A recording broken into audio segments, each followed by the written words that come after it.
নতুন প্রেমে পড়েছো তাই না? কাজ করতে গিয়ে সেই প্রিয় মানুষটাকে ভাবতেছো, হয়তোবা মনে মনে তাকে নিয়ে কল্পনা করতেছো। খাবার খাইতে গিয়ে মুসকি মুসকি হাসতেছো। রিলসে একটা ভিডিও দেখলে সেই প্রিয় মানুষটাকে মেনশন দিচ্ছ। তবে শোনো, এমন একটা দিন আসবে তোমার সারাটা দিন তোমার কান্না করতে হবে, সারাটা দিন এতিমের মতো তোমার সব কিছু থাকার পরেও তোমাকে একা হয়ে থাকতে হবে। তোমার খাবারের সাথে তোমার চোখের পানি আর খাবার একসাথে মিক্স করে খাইতে হবে। হ্যাঁ, এটাই ভালোবাসা বর্তমান জেনারেশনে। তোমরা যারা চেহারা দেখে প্রেমে পড়ো, চেহারা দেখে রিলেশনে ঝরো, চেহারা দেখে একজনের সাথে আরেকজন সম্পর্ক গভীর করো, শোনো, মায়াবী একটা চেহারার ভিতরে কিন্তু ভয়ঙ্কর একটা রূপ থাকতে পারে। আর দেখতে বাজে, দেখতে খারাপ সেই মানুষটার ভিতরে কিন্তু একটা সুন্দর মন মানসিকতা থাকতে পারে, যেটা আমরা সবাই বুঝতে চাই না। তাই বলতেছি, যারা বর্তমানে ভালো লাগায় আসক্ত হয়ে আছো, ওই ভালো লাগা আসক্ত থেকে নিজেকে খুব দ্রুত রিমুভ করো।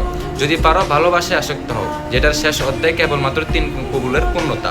আর যারা ভালো লাগায় আসক্ত হয়ে আছো, তারা সারা জীবন কষ্ট করতে হবে।